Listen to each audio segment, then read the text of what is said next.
The honourable member for Burnaby South. The allegation that there are MPs knowingly working for foreign governments to undermine our democracy is deeply serious. That's why I requested a classified briefing to get more information.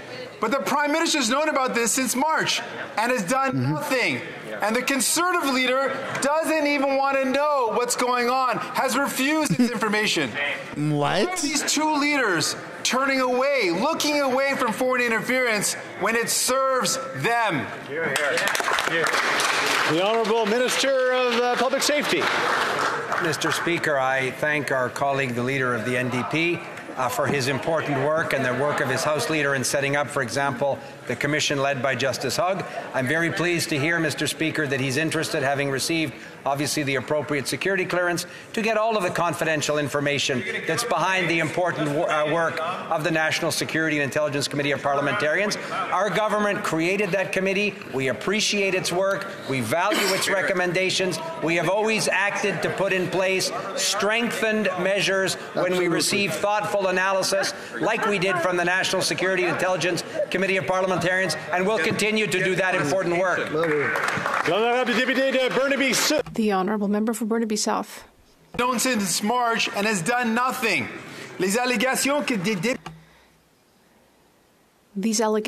that MPs may have received assistance from a foreign government, that is very troubling. And the Prime Minister has known about this since March 22nd, but has done nothing.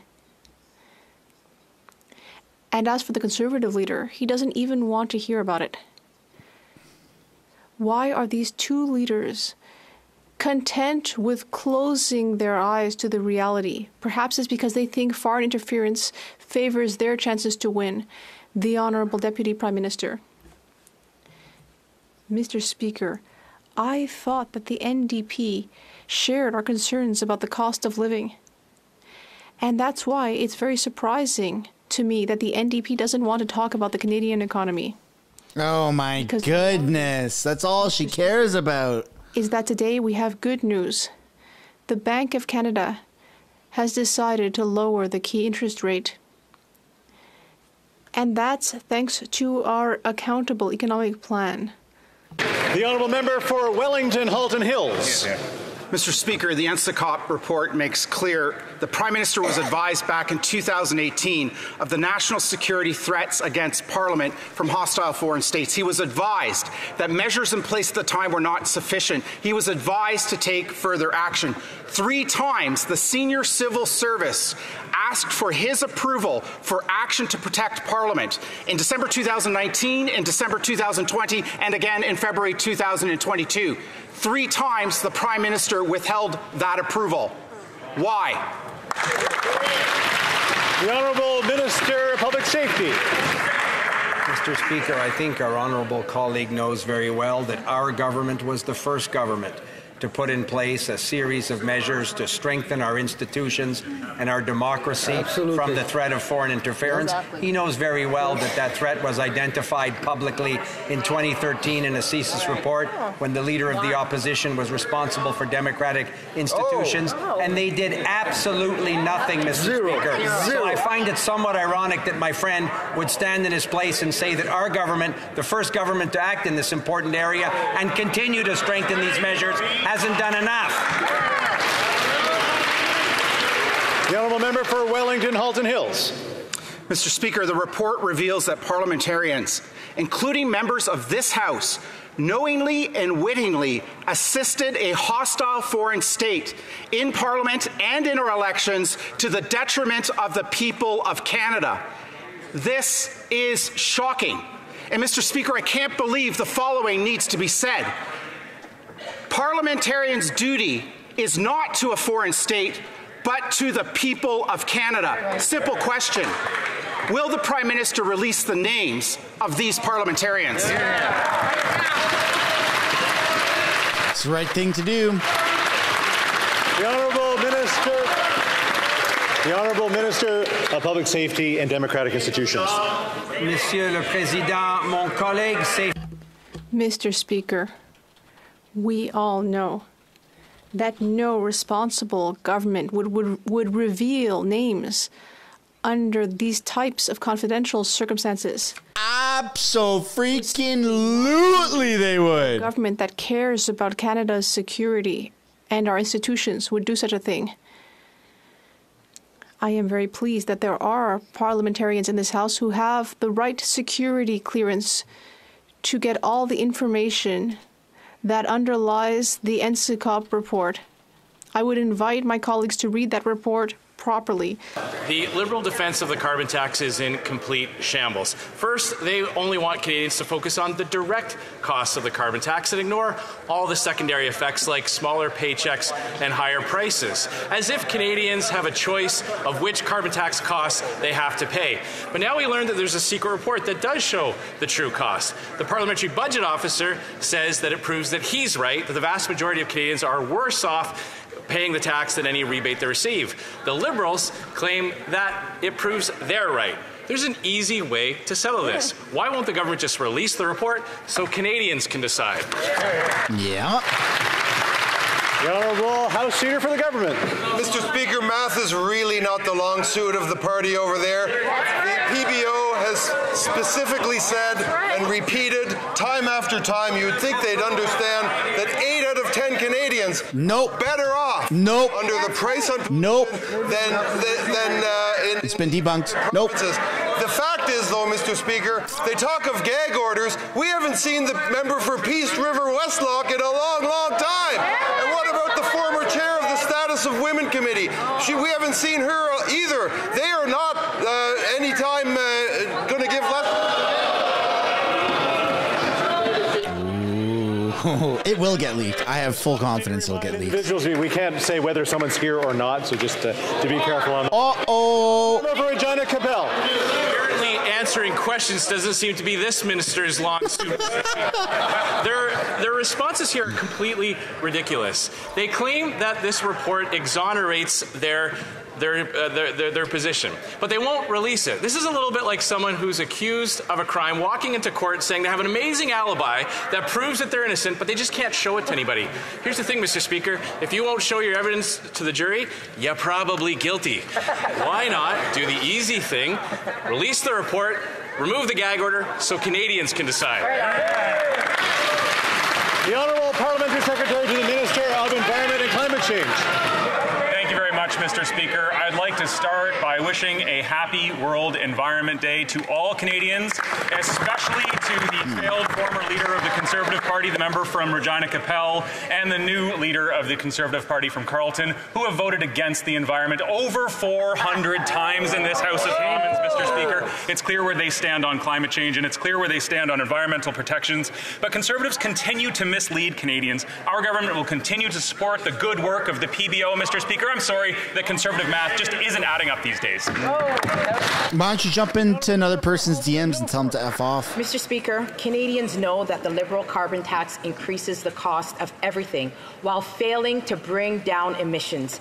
The Parliamentary Budget Officer confirmed that Canadians are paying more than they're getting back from this so-called rebate. The Liberals are clearly afraid that Canadians will know the truth, and that is that the carbon tax has made life unaffordable. That's right. When will this government stop the cover-up, release the report, and confirm what we all know, that Canadians are suffering because of this carbon tax? Because of Trudeau. The Honourable Deputy Prime Minister, Minister of Finance. Mr. Speaker, I'm pleased the Conservatives are finally asking a couple of questions that are at least in the neighborhood of the economy. The next step for them is to recognize how significant today is. Today is the day that Canada, first among the G7, lowered interest rates. It's the first time rates have gone down since COVID hit. This is a tremendously important day for Canada, and it is our responsible economic plan that has made it possible.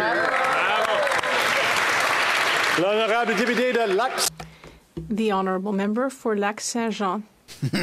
Well, Mr. Speaker, on Monday, the Prime Minister will finally meet François Legault. Thanks, Nat. Well, for the super chat. Appreciate it. It's high time.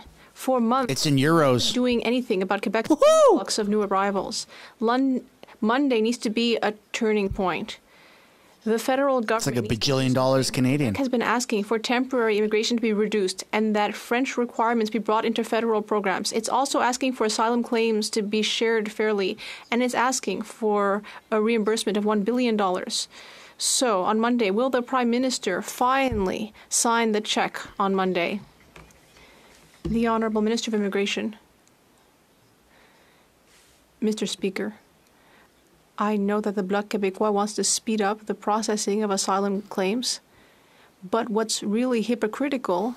This guy, he always looks like he's scared, like a toddler that's been caught red-handed with the hand in the cookie jar or something. Speed up asylum claims process. Just always scared. His eyebrows are always up. His eyes are always wide open. The Premier of Quebec thinks the Bloc Québécois is useless. I don't share that opinion, but I'm starting to lose my convictions in that regard. Well, Mr. Speaker, if the federal government thinks that $1 billion is too much, it could have done something about asylum claims before. It could also have reduced that bill by doing its job, especially on work permits. According to Quebec, asylum claims represent 20% of people on welfare, not because they don't want to work, but because they're not allowed to do so. Minister Fréchette has confirmed that, on average, they have to wait for work permits for 10 to 11 months. That's what Minister Fréchette said. When will Ottawa stop keeping these people in a life of poverty? The Honourable Minister of Immigration. Mr. Speaker,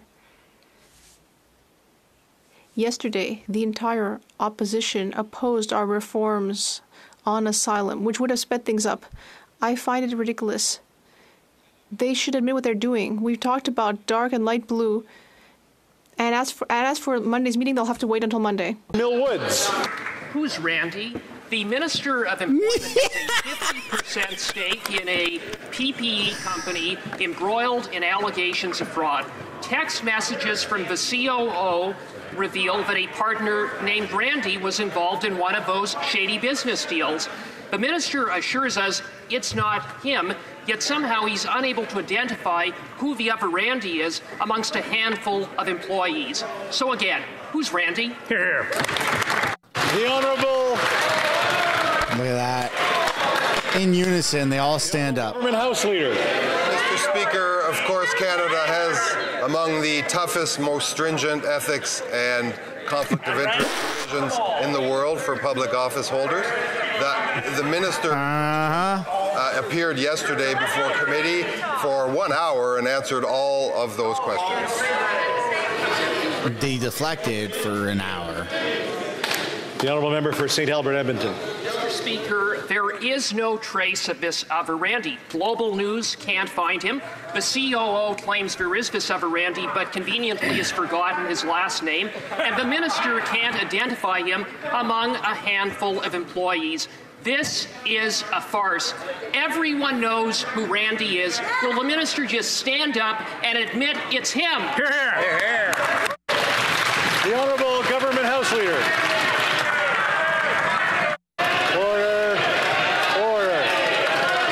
Oh, it's getting chaotic in there. Order. The Honourable Government House Leader. I'll remind it in French. Canada has one of the strictest ethical and conflict of interest codes in the world for public office holders, and this minister answered for an hour to all of these questions, Mr. Speaker.